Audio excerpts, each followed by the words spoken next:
Kita harus tahu dulu di dalam Islam, orang tua itu, khususnya ibu, itu adalah menempati setelah Allah, Rasul, dan berjihad di jalannya. Setelah Allah, Rasul, dan berjihad di jalannya. Berjihad di jalannya. Berjihad di jalan Allah. Itu ada, setelah itu adalah orang tua. Atau kalau mau lebih gampang lagi, Allah langsung ibu. Kalau mau lebih gampang lagi. Karena Rasul sama jihad satu paket sama Allah lah. Mau lebih gampang, Allah langsung kemudian ibu. Iya, ibu tuh tinggi banget sih, kuat. Ayah? Gimana cara gue tahu? Ayah Mama cerita ibu. terus. Iya benar. Ayah setelah ibu. Ayah setelah ibu. Iya. Ibu tuh bener-bener up there. Iya. Rasulullah pernah ditanya sama sahabatnya siapa yang harus kita utamakan, dijawab oleh Rasulullah, ibumu, ibumu, ibumu 3 kali. Baru bapakmu. Baru bapakmu. Bukan kasihan lu. banget ayahnya. Lu enak dong. Enggak, maksudnya harusnya kan adil, ayah ibu. Sebenarnya Enggak gue, dong, even ibu kalau gue dong. yang duniawi ya, gue nggak ngelihat agama ya, gue ngerasa ibu Iya. tuh di atas. Iya. Contoh kayak gini ya Fer ya. Kalau kita lihat ya, kenapa anak-anak itu tetap attachment sama ibunya, meskipun mereka misalnya dimarahin ibunya terus. Iya. Karena bagaimanapun juga ya, secara logik darahnya mereka tuh dari darah ibunya semua. Iya. Yes. Yang ngandung kan ibu. Yang mengandung mengandung 9 bulan 10 hari ibunya, yang capek ibunya, yang sakit katanya berapa 26 tulang patah di saat bersamaan itu sakitnya. Nanti ketika dia keluar terus kemudian ya udah dia punya sebuah koneksi yang nggak akan pernah habis. Nah jadi di Islam itu adalah Allah langsung ke ibu. Saking kemudian parahnya posisi ibu ini adalah saking tingginya, maka itu bisa disamakan dengan adab kita terhadap Allah, terhadap Tuhan. Makanya contoh kayak gini ya, kalau sama orang tua aja kita nggak boleh bilang ke ibu lebih parah. Nah kenapa tadi ada ibumu baru bapakmu? Karena di dalam Islam kalau andaikan ada 2 kepentingan yang harus kita penuhi, maka kita harus nyambut omongan ibu dulu baru bapak. Jadi contoh ibu manggil, bapak manggil, ada apa ma? Ada apa? Misalnya bu, bukan bapak dulu. Karena yang manggil ibu dan bapak itu sudah ngerti bahwa itu adalah didahulukan di dalam Islam.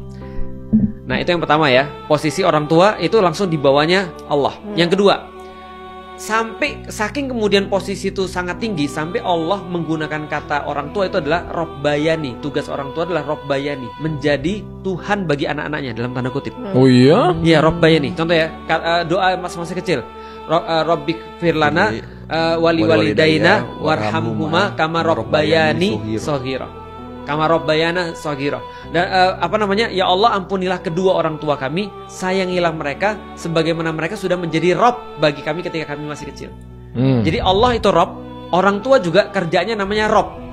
Artinya adalah Rob itu adalah mengurus. Artinya gini, Allah yang ngasih orang kehidupan tapi lewat orang tua. Allah yang ngasih orang makan tapi lewat orang tua. Allah yang jaga tapi lewat orang tua. Maka haknya orang tua sama kayak haknya Allah. Oke, itu penting ya. Menyakiti ibu, menyakiti orang tua, terutama ibu, sama dengan menyakiti Allah. Artinya kalau ibuku nih, meskipun dia beda agama, sakit hati atas omonganku, Allah haramkan surga bagi aku. Jadi segitunya. Tapi kan sebenarnya kunci dari pertanyaan ini, gimana kalau mereka zolim? Betul. Makanya aku jelasin dulu itu tuh. Artinya meskipun mereka zolim sama kita, tetap kita tidak boleh membuat mereka sakit hati. Berarti kalau misalnya ibu itu di bawahnya Allah, berarti semua ibu di dunia masuk surga. Bagus. Kalau ibu itu di bawahnya Allah, berarti semua ibu di dunia masuk surga. Kalau ibunya nggak ngapa-ngapain aja, dia masuk surga.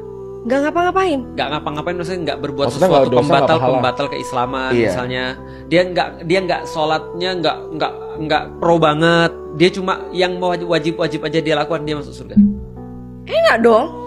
Tapi kan lu bilang sekarang enak, prakteknya susah loh. Loh, maksudnya nggak perlu sholat 5 kali kan? Bukan, Enggak, yang wajib aja tuh nggak dilakukan. Yang wajib tuh 5 kali. Maksudnya kalau 5 kali dia nggak pernah lewat, udah dia stay di situ aja, dia masuk surga. Oh ya udah sholat 5 kali sampai mati. puasa. Sampai mati terus masuk surga. Pokoknya semua yang diwajibkan beneran dilakukan, tapi sunah-sunahnya yang nggak diwajibkan tuh nggak dilakukan, itu hitungannya tetap masuk surga buat seorang ibu. Dan Feren tahu, kalau andaikan seorang ibu mengandung anaknya, melahirkan, meninggal, itu masuk surga langsung. Ibunya. Ya, Jatuhnya mati syahid tuh ya. mati syahid. Dan kalau dia melahirkan anaknya sehat, maka sebanyak apapun kesakitan itu meluruhkan dosa-dosanya ketika dia lagi kesakitan itu. Dosa-dosanya jatuh semua. Kalau anaknya yang meninggal, anaknya nunggu dia di surga. Ternyata motherhood tuh sesuci, sepenting itu, sakral. Namanya bukan sakral, iya, sepenting itu. Karena kalau nggak ada ibu, nggak ada yang lain. Itu masalahnya tuh. Jadi di dalam Islam penting banget yang namanya perempuan, karena perempuan ini hampir menentukan semuanya.